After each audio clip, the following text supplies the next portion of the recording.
अगर आप भी यूपीएससी या स्टेट पीसीएस की तैयारी कर रहे हैं तो अभी हमारे चैनल को जरूर सब्सक्राइब करें। यहाँ आपको मिलेगा यूपीएससी एवं पीसीएस के जीएस सिलेबस का संपूर्ण कवरेज। हेलो एस्पिरेंट्स, आप सभी का स्वागत है कौटिल्य पीसीएस के इस यूट्यूब प्लेटफॉर्म पर।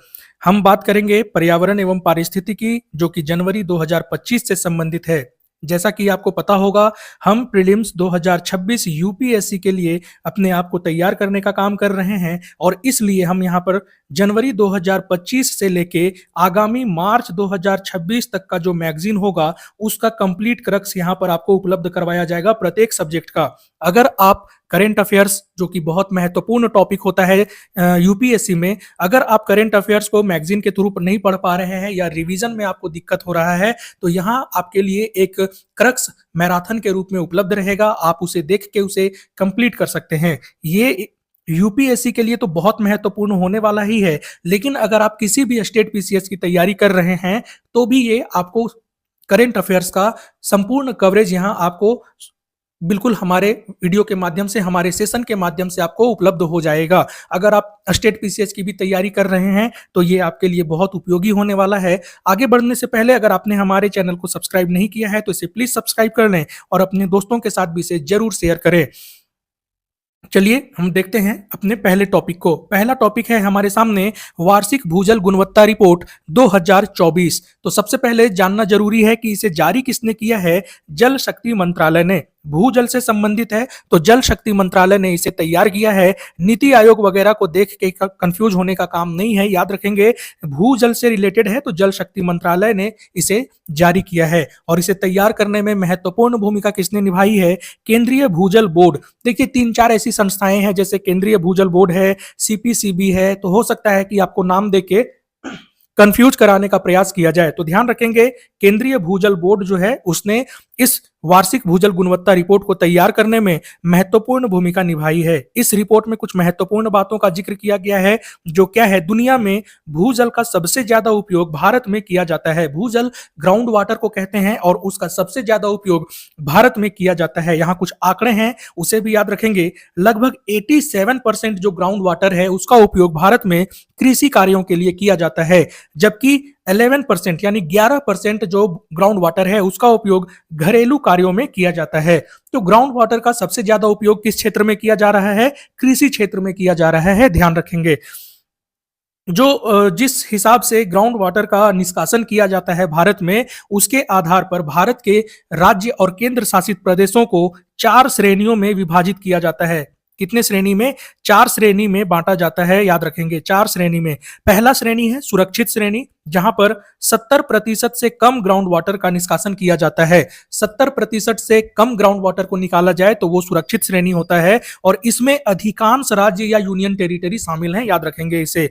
दूसरा है अर्ध संकट श्रेणी, जहां 70 से 90% ग्राउंड वाटर को निकाला जाता है, वो है अर्ध संकट श्रेणी। और अर्ध संकट श्रेणी में इन राज्यों के नाम याद रखेंगे। पीडीएफ पाने के लिए स्क्रीन पर दिए गए नंबर पर आप हमसे कांटेक्ट कर सकते हैं। आपको हमारे यूपीएससी के ग्रुप से ऐड कर दिया जाएगा, जहां आपको ये पीडीएफ फ्री ऑफ कॉस्ट बिल्कुल उपलब्ध करा दिया जाता है। तीसरा जो श्रेणी है वो है गंभीर श्रेणी का, और गंभीर श्रेणी में 90 से 100% जल की निकासी की जाती है। इंटरेस्टिंग बात यह है कि इस श्रेणी में भारत का कोई भी राज्य या यूनियन टेरिटरी शामिल नहीं है। याद रखेंगे इसे। चौथा जो श्रेणी है वो है अति शोषित। अति शोषित जो श्रेणी है इसमें 100% से अधिक जल का निष्कासन किया जाता है। और इसमें कौन शामिल है। पंजाब, हरियाणा, दिल्ली, दादरा नागर हवेली और दमन दीव जो है अति शोषित श्रेणी में शामिल है। तो पंजाब हरियाणा का नाम आए, दिल्ली का नाम आए तो याद रखेंगे अति शोषित श्रेणी में ये शामिल है। यहां पर ग्राउंड वाटर जो है उनकी क्षमता से ज्यादा निकाला जा रहा है। अगर 100% की क्षमता है तो वहां पर निष्कासन इससे ज्यादा है। याद रखेंगे इसे। इसी रिपोर्ट में एक बात कही गई है कि पूर्वोत्तर भारत में जो ग्राउंड वाटर है उसका 100% जो है, वहां पूर्वोत्तर भारत में मौजूद 100% ग्राउंड वाटर खेती के लिए या कृषि के लिए बिल्कुल अच्छा माना गया है। जबकि जो रेस्ट इंडिया है, अन्य भारत जो है, रेस्ट वाला पूर्वोत्तर भारत को छोड़ के, उसमें ग्राउंड वाटर में 81% वाटर ही है, 81% भूजल ही है जो कृषि के लिए उपयुक्त माना गया है। पूर्वोत्तर भारत में यह आंकड़ा 100% का है। याद रखेंगे। भारत में प्रमुख भूजल प्रदूषक का नाम अगर आपसे पूछे तो उसमें नाइट्रेट, फ्लोराइड, आर्सेनिक, यूरेनियम और लवणता का उच्च स्तर हो जाएगा। आपसे एग्जाम में पूछा गया है वायु प्रदूषक मुख्य कौन कौन से हैं, तो हो सकता है कि आपसे यह भी पूछ लिया जाए कि भूजल को प्रदूषित करने वाले मुख्य प्रदूषक कौन कौन से हैं। तो मुख्य प्रदूषक में नाम याद रखेंगे नाइट्रेट, फ्लोराइड, आर्सेनिक, यूरेनियम और लवणता यानी सैलिनिटी। यूरेनियम के बारे में याद रखेंगे, ऐसे क्षेत्र के भूजल में पाया जाता है जहां भूजल उनकी क्षमता से अधिक निकाला जा रहा हो, जैसे पंजाब, हरियाणा और आपका दिल्ली वाला एरिया है, वहां पर भूजल में यूरेनियम पाया जाता है।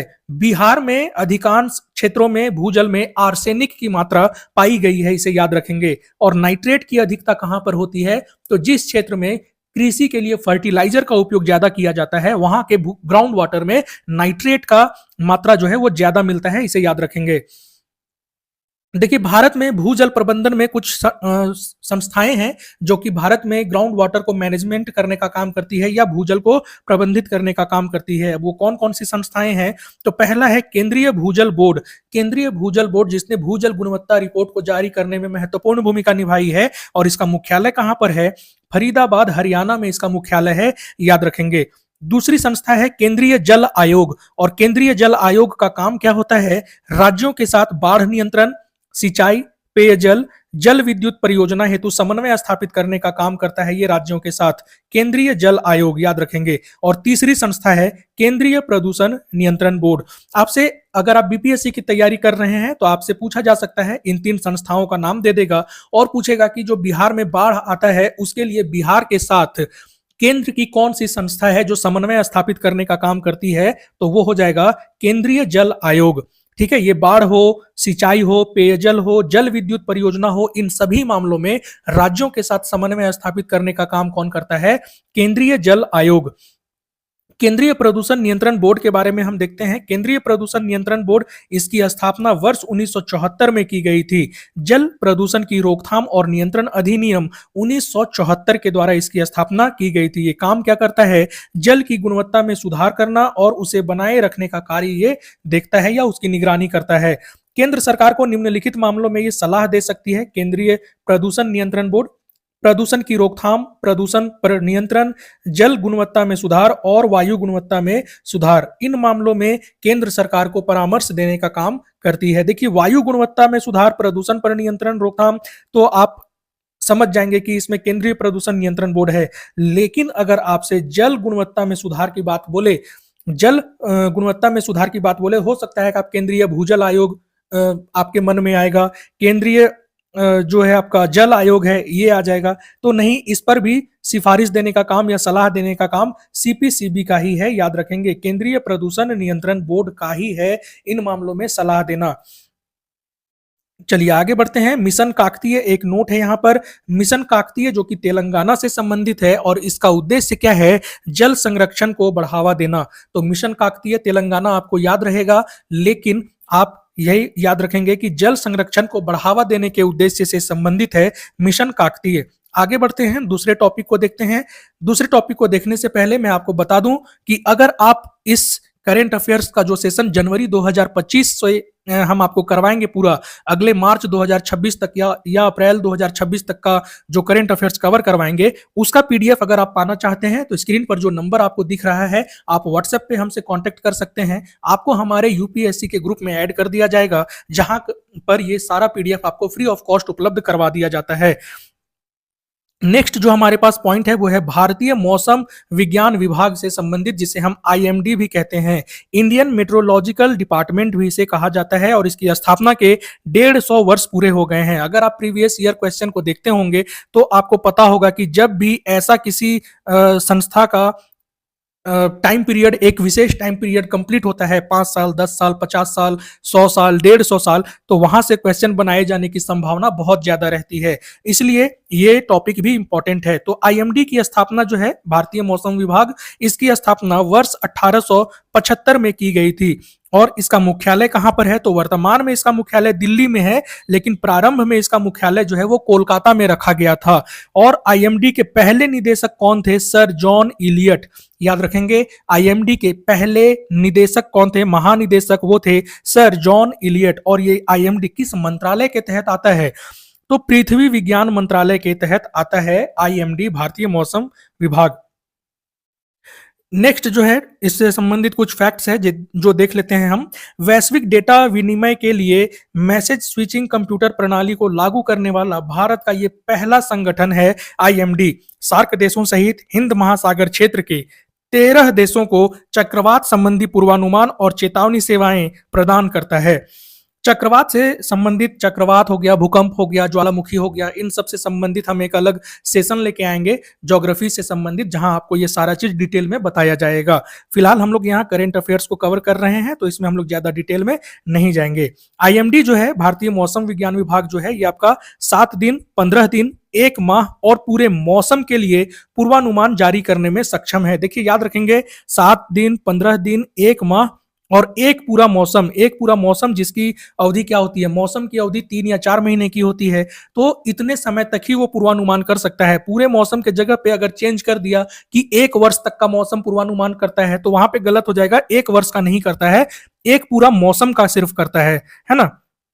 चलिए आगे देखते हैं। नेक्स्ट जो पॉइंट है हमारे सामने, आईएमडी जो है 2003 से अंतरराष्ट्रीय नागरिक विमानन के लिए ट्रॉपिकल साइक्लोन एडवाइजरी जारी कर रहा है। देखिए विमानन क्षेत्र अभी बहुत चर्चा में है, तो हो सकता है आईएमडी से जोड़ के उससे पूछ लिया जाए। तो 2003 से आईएमडी जो है वो अंतरराष्ट्रीय नागरिक विमानन के लिए ट्रॉपिकल साइक्लोन एडवाइजरी जारी करता है, और ऐसे टोटल 7 संस्था हैं जो कि अंतरराष्ट्रीय नागरिक विमानन के लिए ट्रॉपिकल साइक्लोन एडवाइजरी जारी करते हैं। ये एडवाइजरी बताता है कि किस क्षेत्र में उड़ान भरना विमान के लिए हानिकारक हो सकता है, या कहाँ का मौसम कैसा है, किस तरीके से रेगुलेट करना है, उसमें मदद करती है ये संस्थाएं। टोटल 7 संस्थाएं हैं और भारत से आईएमडी इसमें शामिल है, ध्यान रखेंगे। आईएमडी जो है ये 24 घंटे पहले हीट वेव या लू का जो पूर्वानुमान लगा सकता है। अब आईएमडी हीट वेव्स या फिर लू का जो पूर्वानुमान लगाता है, उसकी सटीकता जो है 97 से 99% की सटीकता है। लेकिन वहीं आईएमडी जो भारी वर्षा का पूर्वानुमान करता है, उसकी सटीकता 80% की ही है। वर्षा के मामले में सटीकता कितनी हो जाएगी, 80%, जबकि हीट वेव्स और लू के मामले में आईएमडी की ये सटीकता 97 से 99% की हो जाती है, ध्यान रखेंगे। नेक्स्ट हमारे पास टॉपिक है स्वदेशी हाइड्रोजन ट्रेन इंजन से संबंधित।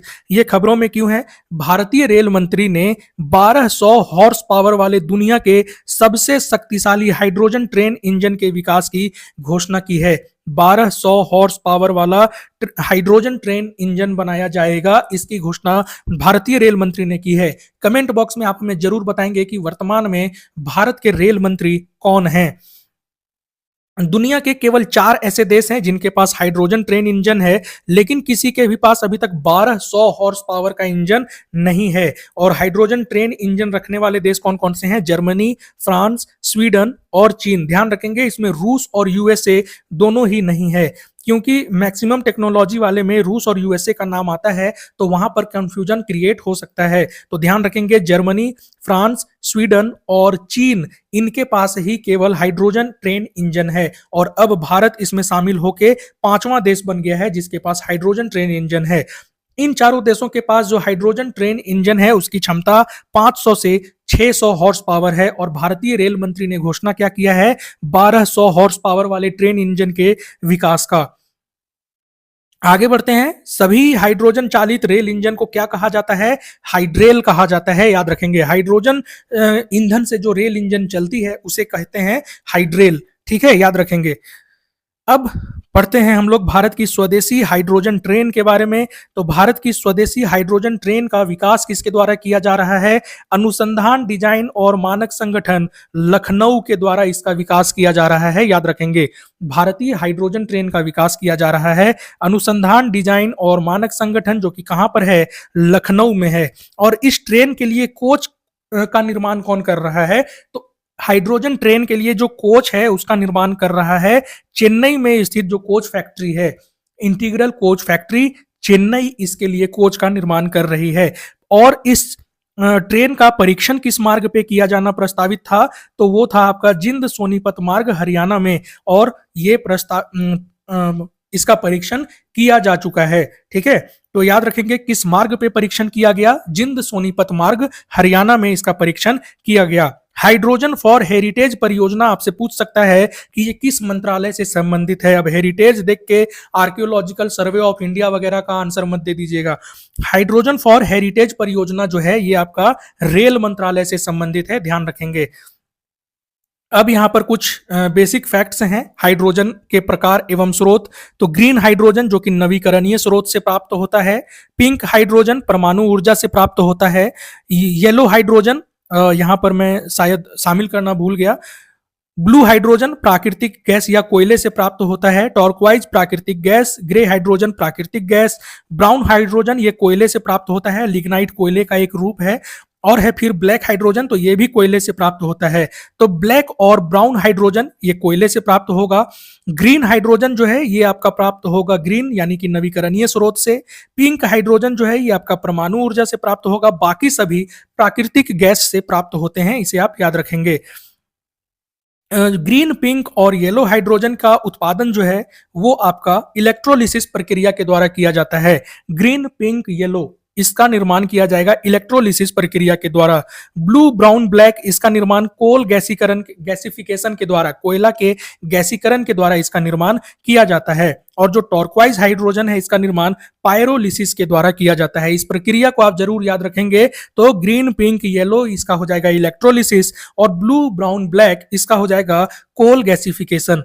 ठीक है, अब हम देखते हैं हाइड्रोजन से संबंधित कुछ बेसिक फैक्ट्स। हाइड्रोजन जो है ये ब्रह्मांड में सबसे सरल और प्रचुर मात्रा में उपलब्ध तत्व है, लेकिन याद रखेंगे कि हाइड्रोजन स्वतंत्र अवस्था में नहीं पाया जाता है।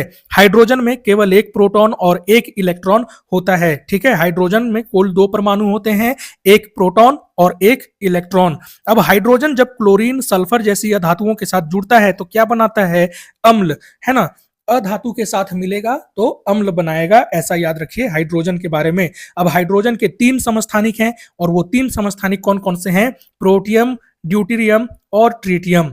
ठीक है, तो इन समस्थानिकों के नाम को भी आप जरूर याद रखेंगे। और हाइड्रोजन उत्पादन से संबंधित पहल कौन कौन सा है और वो किस संस्था से संबंधित है, इसे भी आपको याद रखना होगा। 10 गीगावाट स्वच्छ हाइड्रोजन पहल ये विश्व बैंक से संबंधित है। Clean energy ministerial hydrogen initiative अंतरराष्ट्रीय ऊर्जा एजेंसी से संबंधित है। देखिए एनर्जी आएगा तो एनर्जी वाला एजेंसी को टिक करना है। और 10 गीगावाट स्वच्छ हाइड्रोजन पहल ये संबंधित है विश्व बैंक से। Global programme for hydrogen in industry ये संबंधित है UNIDO से, और 2021 की ये पहल है।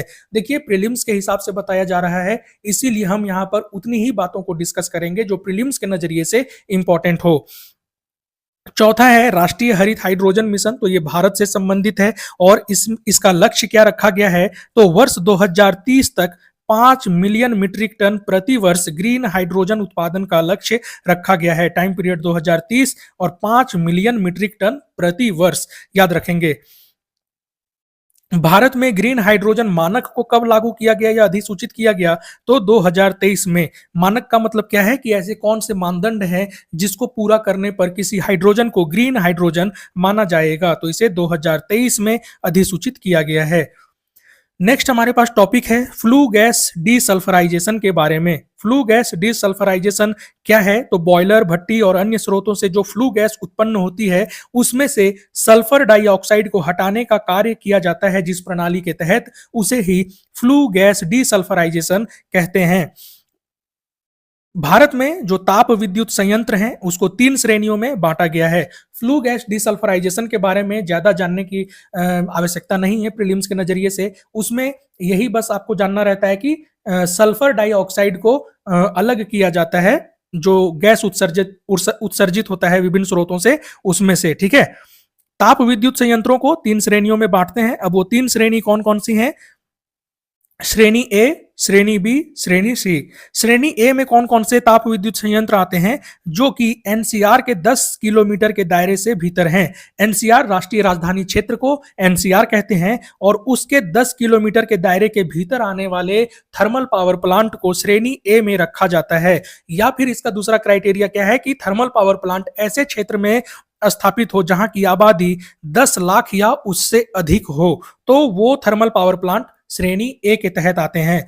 श्रेणी बी में वे प्लांट आते हैं जो गंभीर रूप से प्रदूषित या प्रदूषित क्षेत्र या शहर में स्थित है। जो क्षेत्र बहुत ही प्रदूषित है वहां पर जो थर्मल पावर प्लांट हैं उसे श्रेणी बी में रखा जाता है और उसके अलावा अन्य अतिरिक्त सभी को श्रेणी सी में रखा जाता है। ये वर्गीकरण क्या है? वर्गीकरण को याद रखेंगे, स्टैटिक पोर्शन से जोड़ के आपसे ऐसा क्वेश्चन पूछा जा सकता है और अगर स्टैटिक पोर्शन पे आप ध्यान नहीं देंगे तो क्वेश्चन गलत होने का संभावना बढ़ जाता है। समीर ऐप किससे संबंधित है? तो सीपीसीबी, केंद्रीय प्रदूषण नियंत्रण बोर्ड, जिसके बारे में हमने भी पीछे डिस्कस किया था, इसकी स्थापना 1974 में की गई थी, है ना। तो इससे संबंधित है समीर ऐप। और समीर किसे कहते हैं? वायु को ही समीर कहा जाता है। तो वायु प्रदूषण की निगरानी एवं नियंत्रण से संबंधित है समीर ऐप। अब हम लोग देखेंगे हल्दी से संबंधित कुछ महत्वपूर्ण फैक्ट। इस बार का जो यूपीएससी का प्रीलिम्स हुआ था उसमें हल्दी से संबंधित क्वेश्चन पूछा गया था, है ना। तो अगले एग्जाम में हो सकता है कि हल्दी आपसे ना पूछे, हो सकता है कि ये भी कि हल्दी का बेसिक आपसे पूछ ले कि हल्दी का क्या गुण होता है, हल्दी कैसे परिस्थितियां में पैदा होती हैं। तो हमें हल्दी के बारे में एक ओवरव्यू याद रखना चाहिए। हल्दी क्या है? एक राइजोम है, भूमिगत तना को हल्दी जो है वो भूमिगत तना का रूप होता है और हल्दी को गोल्डन स्पाइस भी कहते हैं। ठीक है, याद रखेंगे, हल्दी को गोल्डन स्पाइस भी कहते हैं। हल्दी के उत्पादन के लिए अनिवार्य दशाएं कौन कौन सी होनी चाहिए? तो 25 से 30 डिग्री सेल्सियस का तापमान, 25 से 35 डिग्री सेल्सियस तक का तापमान, इसके बीच का तापमान होना चाहिए। और वार्षिक वर्षा कितनी होनी चाहिए? 1500 मिलीमीटर की वार्षिक वर्षा।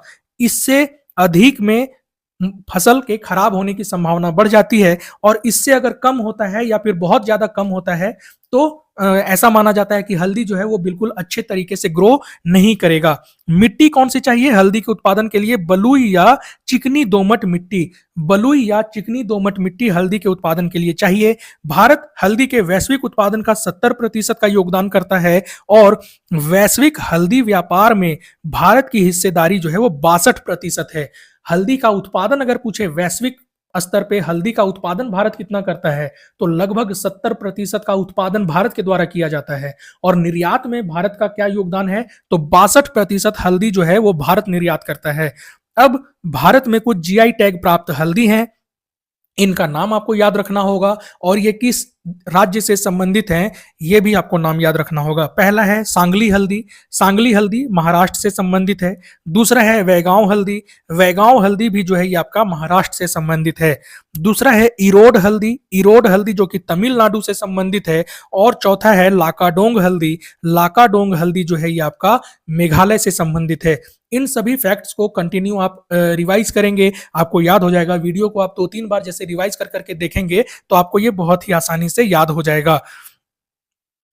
नेक्स्ट टॉपिक है हमारे सामने ग्लेशियर संरक्षण वर्ष। ग्लेशियर संरक्षण वर्ष संयुक्त राष्ट्र ने वर्ष 2025 को अंतरराष्ट्रीय ग्लेशियर संरक्षण वर्ष घोषित किया है।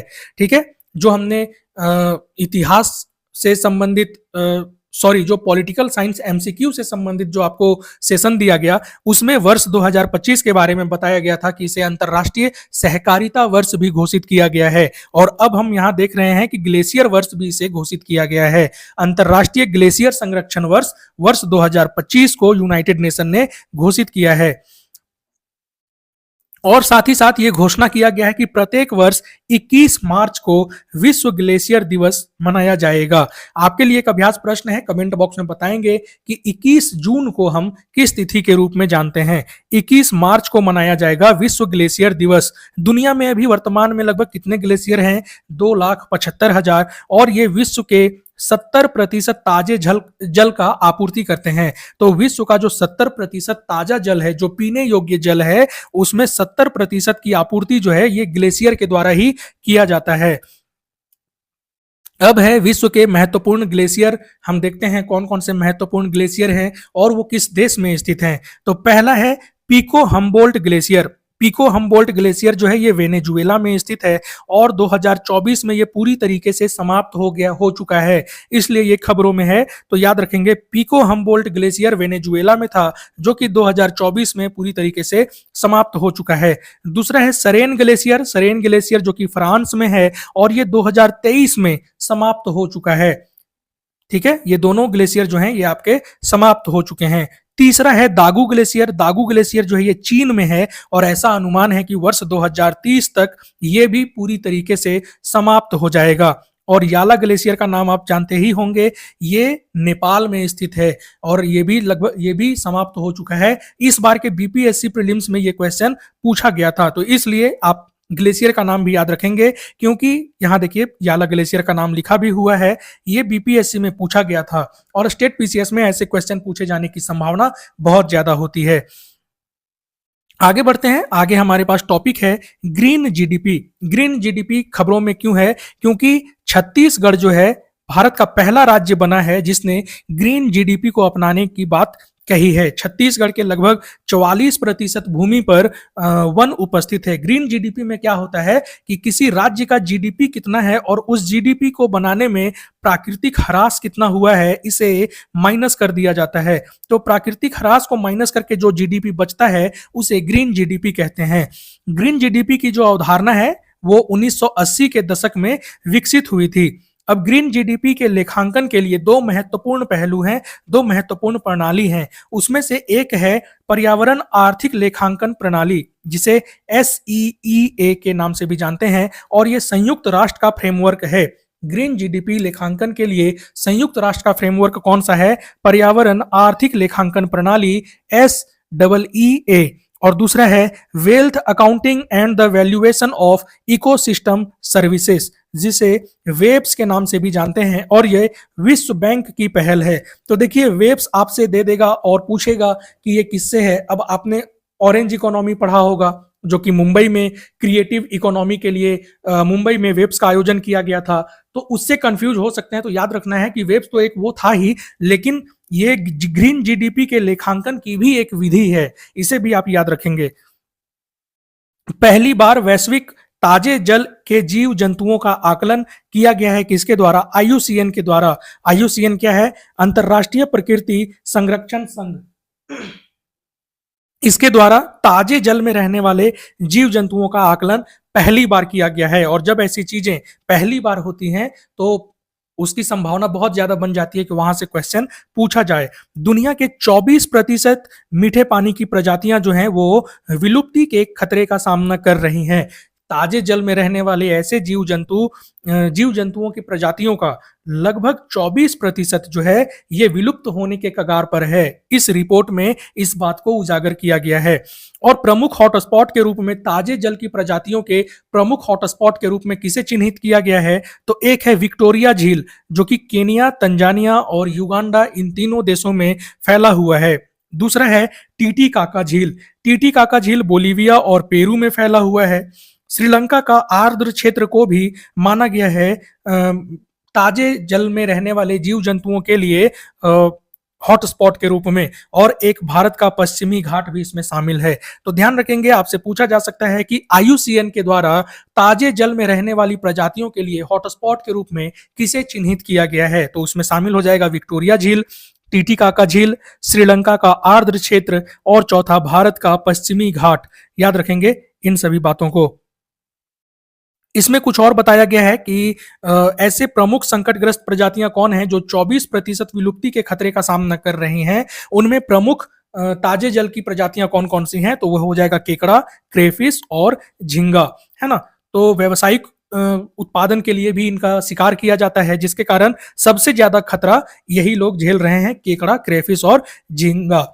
याद रखेंगे पृथ्वी पर ज्ञात जितनी भी अभी तक प्रजातियां हैं उनमें से लगभग 10% प्रजातियां जो हैं वो ताजे जल में पाई जाती हैं। ठीक है, तो जितना प्रजाति भारत अभी तक इस पृथ्वी पर खोजा गया है उसमें से लगभग 10% प्रजातियां जो हैं ये ताजे जल में रहने वाली हैं, और इन 10% का जो 24% है वो गंभीर विलुप्ति का खतरे का सामना कर रहा है। इस सभी फैक्ट को आप याद रखेंगे।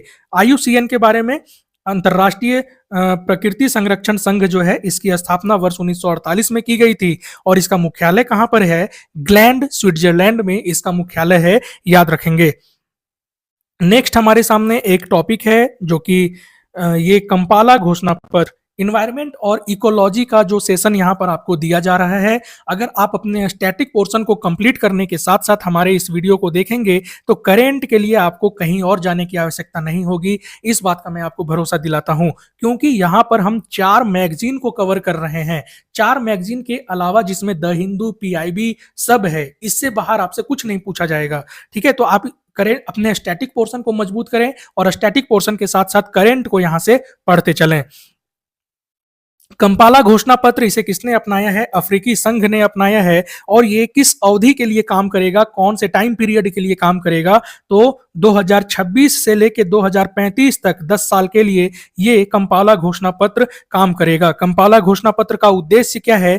कृषि खाद्य प्रणाली को बदलना और उसे मजबूत करना। ठीक है, तो कृषि खाद्य प्रणाली को बदलने और उसे मजबूत करने से संबंधित है कंपाला घोषणा पत्र। और कंपाला घोषणा पत्र किसका स्थान लेगा? तो मालाबो घोषणा पत्र का स्थान लेगा। मालाबो घोषणा पत्र को 2014 में अपनाया गया था, 2015 से 25 के टाइम पीरियड के लिए। और मालाबो घोषणा पत्र भी साझा समृद्धि, बेहतर आजीविका के लिए त्वरित कृषि विकास एवं परिवर्तन पर आधारित था। तो कुल मिला के मालाबो घोषणा पत्र और आपका कंपाला घोषणा पत्र, ये दोनों कृषि क्षेत्र में सुधार से संबंधित है। टाइम पीरियड याद रख लेंगे।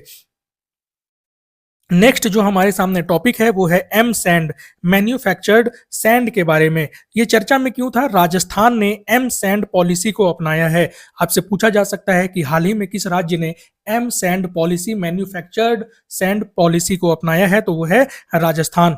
एम सैंड जो है, मैन्युफैक्चर्ड सैंड जो है, ये बालू का एक दूसरा रूप है। एक होता है नदियों में जो बालू पाया जाता है, और ये मैन्युफैक्चर्ड सैंड है, यानी कि इसे बनाया जाता है। बनाने का तरीका क्या है? चट्टानों या खदानों में जो पत्थर होते हैं उन्हें बारीक पीस करके बालू के फॉर्म में बदल लिया जाता है, उसी को मैन्युफैक्चर्ड सैंड कहते हैं। ठीक है, नदी की रेत के विकल्प के रूप में इसका इस्तेमाल किया जाता है, इसे याद रखेंगे।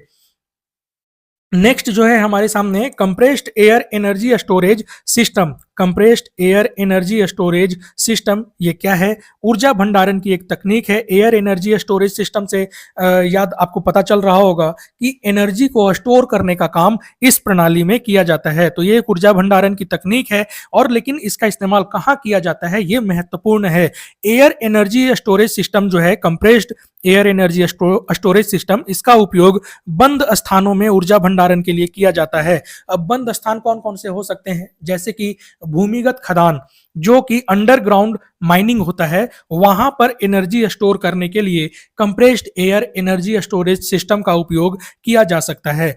और इसका सबसे बड़ा जो एनर्जी स्टोरेज सिस्टम का जो सबसे बड़ा स्टोरेज स्थापित किया गया है, वो कहाँ किया गया है? चीन में। याद रखेंगे, compressed air energy storage system के तहत सबसे बड़ा एनर्जी स्टोरेज कहां पर किया गया है? चीन में किया गया है।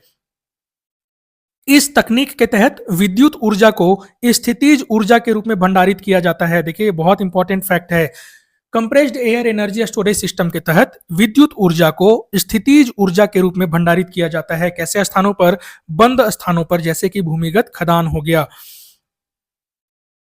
अब देखिए, कुछ महत्वपूर्ण नियम हैं, और वो महत्वपूर्ण नियम कब लाया गया, किस वर्ष से संबंधित है। हो सकता है कि बहुत बार ऐसा आपसे पीसीएस वगैरह में क्वेश्चन पूछ लिया जाए, नियम का नाम दे दे और पूछ दे कि ये किस ईयर में लाया गया। तो पर्यावरण संरक्षण प्रयोग की अवधि समाप्ति वाले वाहन नियम, इसे 2025 में लाया गया है। दूसरा है बैटरी अपशिष्ट प्रबंधन नियम, इसे 2022 में लाया गया था। फिर है प्लास्टिक अपशिष्ट प्रबंधन नियम, ये 2016 में लाया गया था। चौथा है खतरनाक और अन्य अपशिष्ट प्रबंधन और सीमा पार आवागमन नियम, ये भी 2016 में लाया गया था। और लास्ट है ई अपशिष्ट प्रबंधन नियम, जो कि 2022 से संबंधित है। देखिए, ये सभी नियम भारत के हैं, भारत में पर्यावरण संरक्षण के लिए बनाए गए हैं। तो हो सकता है कि आपसे ईयर पूछ ले या मिलाने के लिए दे दे, तो इसे आप कंटिन्यू रिवाइज करते रहेंगे। ई अपशिष्ट बैटरी, ये 2022 से संबंधित है। प्रयोग की अवधि समाप्ति वाले वाहन नियम, ये 2025 से संबंधित है। और प्लास्टिक और खतरनाक अन्य अपशिष्ट, ये 2016 से संबंधित है, इसे आप याद रखेंगे। नेक्स्ट जो हमारे सामने है टॉपिक, वो है क्रायोबॉर्न कोरल। क्रायोबॉर्न कोरल जो है ये विश्व का पहला न्यूज में क्यों है, क्योंकि विश्व का पहला क्रायोबॉर्न कोरल को ग्रेट बैरियर रीफ में शामिल किया गया है। आप कमेंट बॉक्स में हमें जरूर बताएंगे ये ग्रेट बैरियर रीफ कहां पर स्थित है। क्रायोबॉर्न कोरल क्या होता है? क्रायो प्रिजर्वेशन तकनीक का उपयोग करके कोरल का विकास किया जाता है। क्रायो प्रिजर्वेशन क्या है? इस तकनीक में प्रवाल कोशिकाओं और उत्तकों को बहुत कम तापमान पर फ्रीज किया जाता है। देखिए, क्रायो उसी चीज के लिए इस्तेमाल होता है कि तापमान बहुत कम होता है वहां का, ठीक है। तो क्रायो प्रिजर्वेशन तकनीक के तहत इसे प्रवाल की कोशिकाओं और उत्तकों को फ्रीज किया जाता है। और इसका उद्देश्य क्या है? जलवायु परिवर्तन के प्रभाव से निपटने के लिए प्रतिवर्ष अधिक तापमान सहन करने में सक्षम लाखों प्रवालों को रीफ में जोड़ना, क्योंकि प्रवाल जो होते हैं ये अधिक तापमान को सक्षम करने में अधिक तापमान को सहन करने में सक्षम नहीं होते हैं और जलवायु परिवर्तन के कारण प्रवाल की लगातार हानि हो रही है। इसलिए क्रायो प्रिजर्वेशन तकनीक का इस्तेमाल करके कोरल को फिर से स्थापित करने का काम किया जा रहा है और ऐसा पहला काम पूरा किया गया है ग्रेट बैरियर रीफ में। प्राकृतिक रूप से प्रवाल जो हैं वो इनकी प्रजनन अवधि काफी छोटी होती है और ये साल में केवल एक बार ही प्रजनन करते हैं। इसीलिए क्रायो प्रिजर्वेशन तकनीक के तहत क्या किया जाता है? इनके अंडाणु और शुक्राणु को संरक्षित किया जाता है ताकि भविष्य में किसी भी समय इनका प्रजनन करा के पुनर्बहाली को बढ़ावा दिया जा सके। प्रवाल से संबंधित कुछ महत्वपूर्ण फैक्ट्स हैं, हम लोग देखते हैं प्रवाल क्या है। एंथोजोआ वर्ग के तहत आने वाले ये अकशेरुकी जीव हैं प्रवाल, ठीक है। एंथोजोआ वर्ग को फाइलम निडेरिया के तहत रखा जाता है। फाइलम नाइडेरिया भी कहते हैं, फाइलम निडेरिया भी कहते हैं। तो एंथोजोआ वर्ग को फाइलम निडेरिया के तहत रखा जाता है। प्रवाल जो है ये पोषण के लिए किस पे निर्भर करता है? जूजैंथले पर। और जूजैंथले क्या है? ये एक सहजीवी शैवाल है, ठीक है। जूजैंथली जो है ये एक सहजीवी शैवाल है जो कि प्रवाल के साथ रहता है और इनका प्रवाल और जूजैंथली का जो संबंध है वो सहजीविता का संबंध है, याद रखेंगे। प्रवाल जो है ये 30 डिग्री उत्तरी अक्षांश से लेके 30 डिग्री दक्षिणी अक्षांश के बीच में ही विकसित होती है। ये जैसे भूमध्य रेखा है तो विषुवत रेखा है, ये हो गया आपका 30 डिग्री उत्तर और ये हो गया आपका 30 डिग्री दक्षिण। इसी बीच में प्रवालों का विकास जो है वो अच्छे तरीके से हो सकता है, क्योंकि यहाँ पर प्रवालों के विकास के लिए इनकी जो आदर्श दशाएं हैं वो प्राप्त होती हैं। क्यों? यहाँ पर 16 से 32 डिग्री तापमान जो है वो अनिवार्य होता है कोरल के विकास के लिए। और इस क्षेत्र में देखिए, इस क्षेत्र में क्या होता है कि तापमान भी अच्छा खासा होता है और वर्षा भी बहुत अधिक मात्रा में होती है। तो तापमान याद रखेंगे, 16 से 32 डिग्री सेल्सियस तापमान पर प्रवालों का विकास जो है वो अच्छे तरीके से होता है। प्रवाल जो है ये उथले जल में पाए जाते हैं, गहरे जल में ये नहीं पाए जाते हैं, उथले जल में पाए जाते हैं, क्योंकि प्रवालों के विकास के लिए सूर्य के पर्याप्त मात्रा में प्रकाश की आवश्यकता होती है और सूर्य का प्रकाश जो है वो उथले जल में अच्छे से मिल सकता है। इसलिए हम देखते हैं कि प्रवाल भित्तियां जो है ये आमतौर पर 50 मीटर से कम गहराई पर ही विकसित होती है। 50 मीटर के नीचे अगर जाएंगे तो प्रवालों की संख्या घटते घटते अंततः समाप्त हो जाती है, क्योंकि अंधेरे में ये विकास अपना नहीं कर सकते हैं। नेक्स्ट जो टॉपिक है वो है बाघ से संबंधित। देश में बाघों की सर्वाधिक संख्या कहां पर है? मध्य प्रदेश में। और ये संख्या है कितनी? 785। ये चर्चा में क्यों था? क्योंकि मध्य प्रदेश जो है वो एनिमल एक्सचेंज प्रोग्राम के तहत 3 राज्यों को बाघ उपलब्ध करा रहा है। और वो 3 राज्य कौन कौन से हैं? छत्तीसगढ़, राजस्थान और उड़ीसा। प्रोग्राम का नाम क्या है? Animal exchange programme. अब ये जो देखिए 4 टाइगर रिजर्व, बांधवगढ़, पन्ना, कान्हा और पेंच, ये 4 टाइगर रिजर्व हैं जहां पर बाघों का स्थानांतरण किया जाएगा। पहली बार स्थानांतरण परियोजना जो है बाघों की वो कब शुरू की गई थी? 2018 में। देखिए, चीता और बाघ कुछ भी पूछा जा सकता है, तो 2018 में तो बाघों के स्थानांतरण की परियोजना शुरू हुई। अब जो हम लोगों ने नामीबिया से चीता मंगवाया था, आप हमें बताएंगे कि उसके स्थानांतरण की प्रक्रिया जो है वो किस वर्ष में की गई थी, ठीक है। चलिए आगे बढ़ें और देखिए, कान्हा और बांधवगढ़ टाइगर रिजर्व से ओडिशा के सतकोसिया टाइगर रिजर्व में स्थानांतरित किया गया था 2018 के बाघ स्थानांतरण परियोजना के तहत।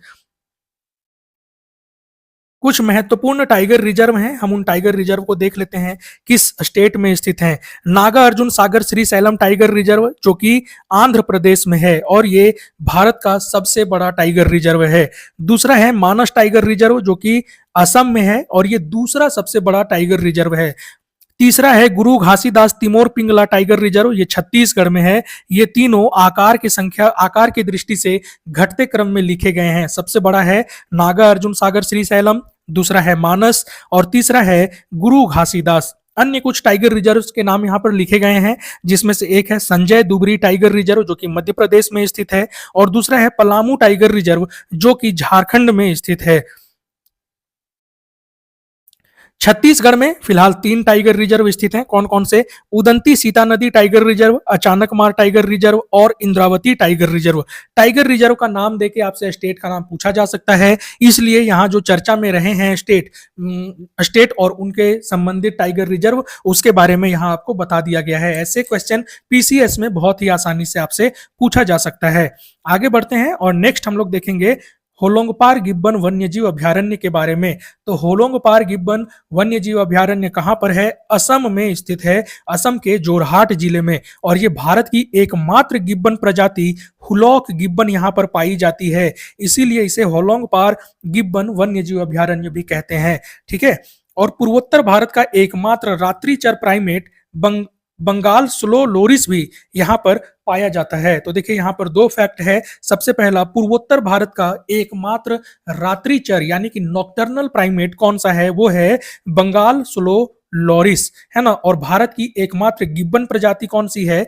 हुलॉक गिब्बन, याद रखेंगे।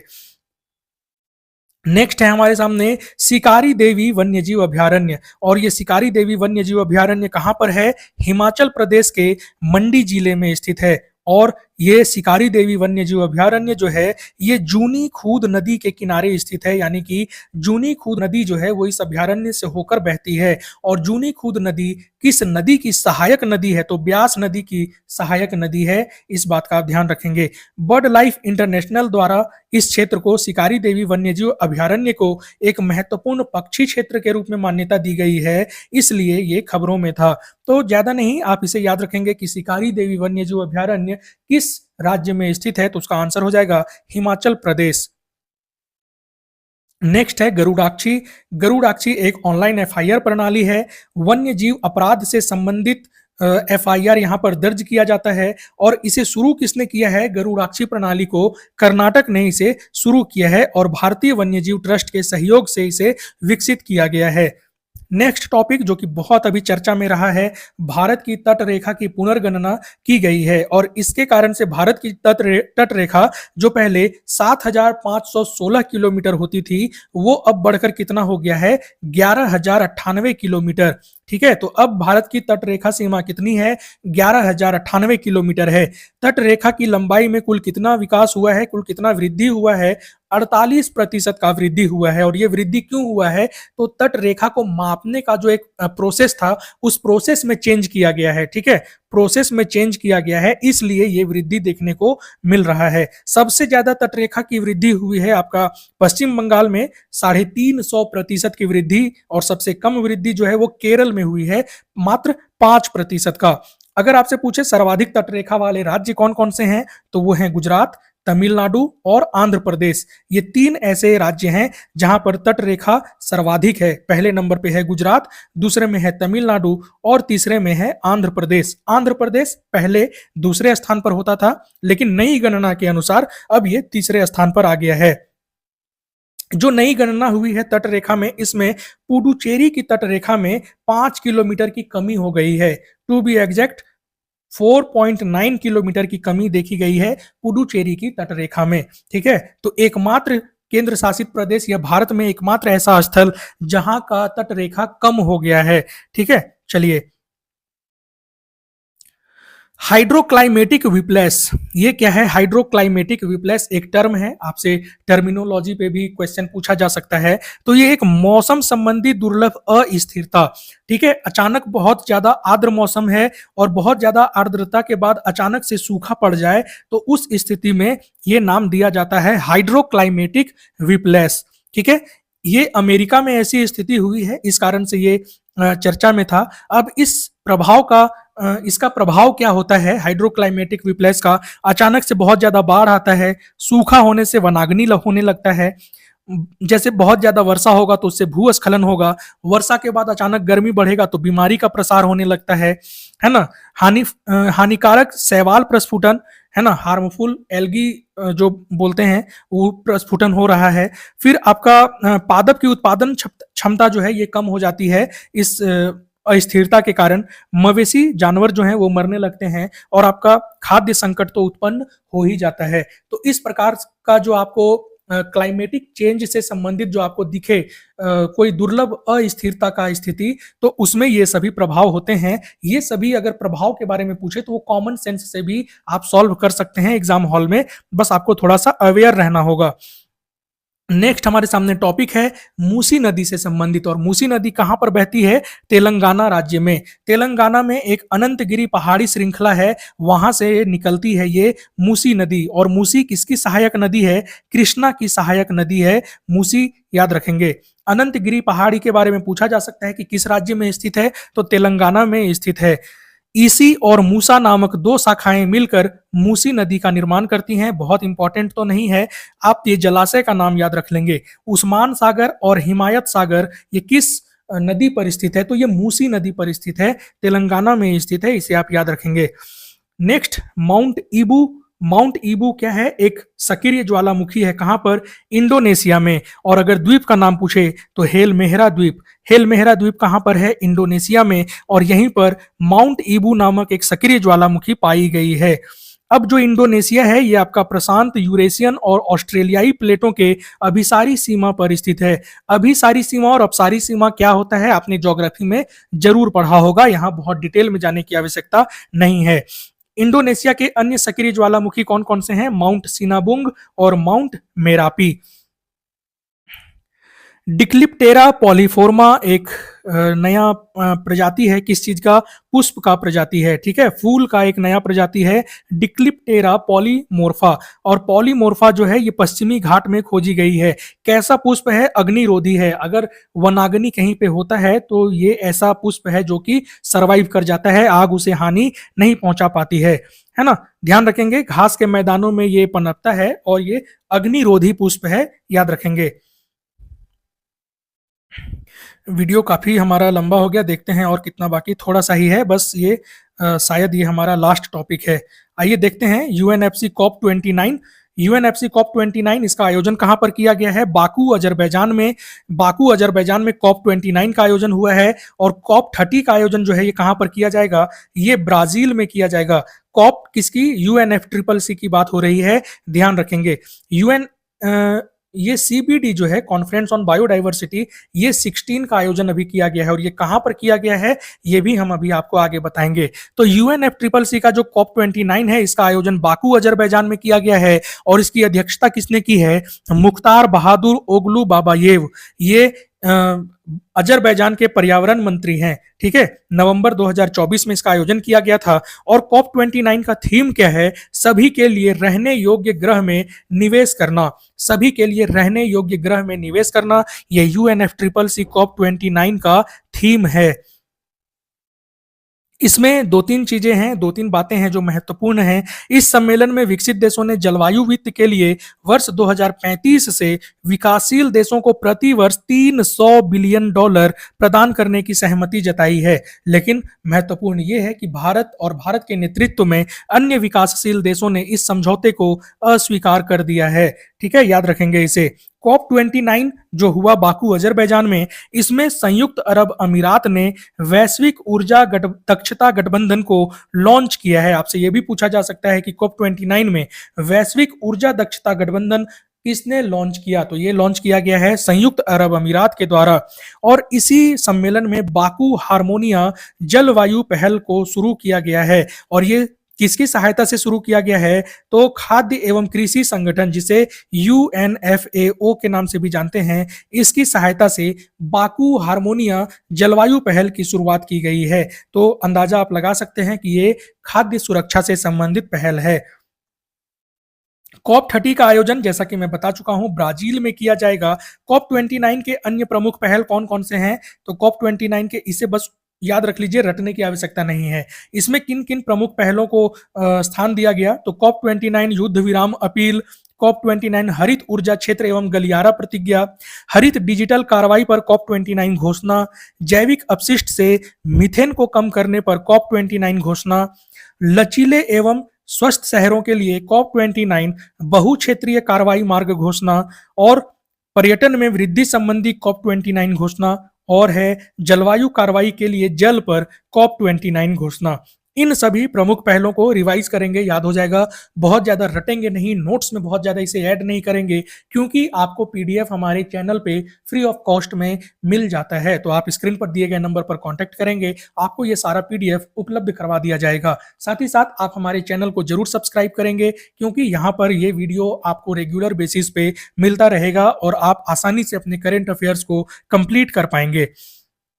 कुछ महत्वपूर्ण तथ्य हैं। भारत ने वर्ष 2070 तक नेट जीरो उत्सर्जन का लक्ष्य रखा है और वर्ष 2030 तक 500 गीगावाट नवीकरणीय ऊर्जा क्षमता को हासिल करने का भी लक्ष्य रखा है।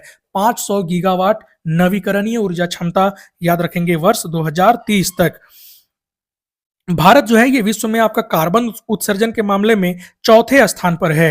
कार्बन उत्सर्जन में पहला स्थान है चीन का, दूसरा स्थान है अमेरिका का, तीसरा स्थान है यूरोपियन यूनियन का और चौथा स्थान है भारत का। और भारत के बाद पांचवें स्थान पे आता है रूस। तो इन सभी पांचों देशों का नाम याद रखेंगे। हो सकता है आपसे क्रम में सजाने के लिए इनका नाम दे दिया जाए। चीन, अमेरिका, यूरोपियन संघ, भारत और रूस इसका सही क्रम है। लास्ट जनवरी के महीने का हमारा लास्ट टॉपिक है और वो है United nation conference on biodiversity. इसका COP16 का आयोजन जो है वो कहाँ किया गया? कैली, कोलंबिया में।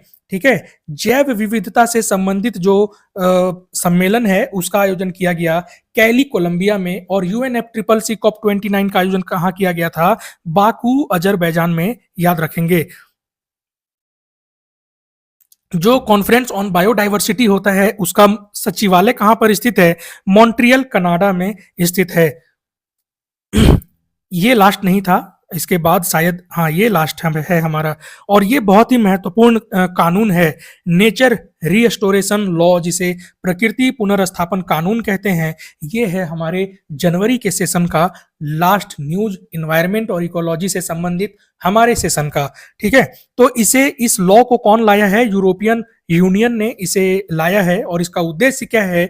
यूरोप में पारिस्थितिकी तंत्र की पुनर्स्थापना के लिए कानूनी रूप से बाध्यकारी लक्ष्य निर्धारित करना। इस टर्म को याद रखेंगे, ये कानूनी रूप से बाध्यकारी लक्ष्य को निर्धारित करता है। इसमें कौन कौन से लक्ष्य को निर्धारित किया गया है? वो लक्ष्य है वर्ष 2030 तक 20% क्षरित भूमि एवं समुद्री क्षेत्रों को पुनर्स्थापित करना। दूसरा लक्ष्य है वर्ष 2050 तक आवश्यकता वाले सभी पारिस्थितिक तंत्रों की पूर्ण पुनर्स्थापना का लक्ष्य प्राप्त करना। तीसरा है 25,000 किलोमीटर लंबी नदियों को उनकी प्राकृतिक मुक्त प्रवाह स्थिति में पुनर्स्थापन करना। और चौथा लक्ष्य है वर्ष 2030 तक पूरे महाद्वीप में 3 अरब वृक्षों का रोपण करना, 3 अरब वृक्षारोपण करना। तो ये सभी लक्ष्य काफी महत्वपूर्ण हैं, इन्हें रिवाइज करते रहें, इन्हें मेमोराइज करें, क्योंकि परीक्षा में ऐसे क्वेश्चन आपसे पूछे जा सकते हैं। चाहे वो यूपीएससी हो, चाहे वो पीसीएस हो, किसी भी स्टेट के एग्जाम की तैयारी आप कर रहे हो, यहाँ से क्वेश्चन आपसे पूछा जा सकता है, क्योंकि ये करेंट अफेयर्स है पूरे जनवरी महीने का। ऐसे ही अन्य महीनों के करेंट अफेयर्स को पाने के लिए हमारे चैनल को भी सब्सक्राइब करें और इस वीडियो को अपने दोस्तों के साथ भी जरूर शेयर करें, ताकि इसका लाभ हर किसी को मिल सके। Thank you. जय हिंद।